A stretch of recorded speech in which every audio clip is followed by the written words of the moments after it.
Not അസാധുവാക്കൽ വന്നു. 1000-ന്റെയും 500-ന്റെയൊക്കെ നോട്ടുകൾ പിൻവലിച്ചു കഴിഞ്ഞിരിക്കുകയാണ്. നമ്മുടെ സാധാരണ ജീവിതത്തിൽ ക്യാഷ്ലെസ് ആയാൽ എന്ത് സംഭവിക്കുമെന്നുള്ളതാണ് പലരും നേരിടുന്ന ഒരു പ്രശ്നം.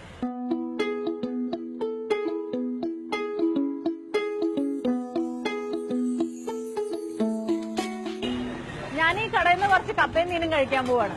പേയ്മെന്റ് എങ്ങനെ നടത്തുമെന്ന് കണ്ടറിയണം. ചേട്ടാ നല്ല തിരക്കാന്ന് തോന്നുന്നു അല്ലേ? കപ്പയും മീനും ഉണ്ട് ചേട്ടാ. എന്റെ കയ്യിൽ പൈസ ഇല്ലല്ലോ, പൈസ ആയിട്ട് എടുക്കാനില്ല. എന്തൊക്കെയാ ഇവിടെ? ഡെബിറ്റ്, ക്രെഡിറ്റ് കാർഡ് ഉണ്ട്, ATM ഉണ്ട്. കാർഡും ATM അക്സെപ്റ്റ് ചെയ്യും. ഈ ആൾക്കാരൊക്കെ ഇത് ഉപയോഗിക്കുന്നുണ്ടോ? കൂടുതൽ ആളുകൾ ഉപയോഗിക്കുന്നുണ്ട്.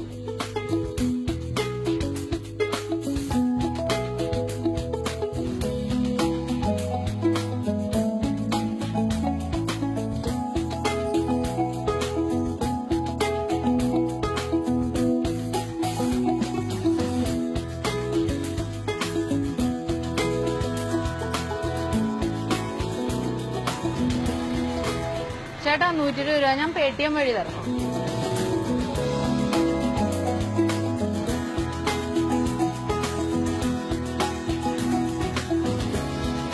ക്യാഷ്ലെസ് ആകുമ്പോൾ ഇത്രമാത്രം ആശങ്കയ്ക്കൊന്നും കാര്യമില്ലെന്ന് ഇപ്പൊ മനസ്സിലായില്ലേ?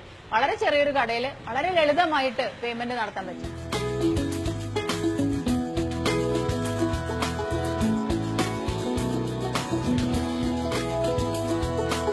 ATM ഉള്ളത് കൊണ്ട് എവിടെ പോയാലും നമുക്ക് സർവീസ് കിട്ടുന്നുണ്ട്. വളരെ നല്ല സർവീസാണ്.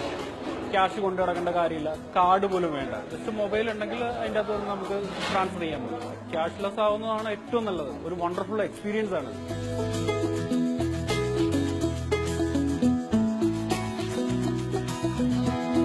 ഇപ്പം സാധാരണക്കാരെ എവിടെ വന്ന് കഴിക്കുന്നത്? ചെറിയ ആളുകളും വലിയ ആളുകളും എല്ലാം വന്ന് കഴിക്കാറുണ്ട്.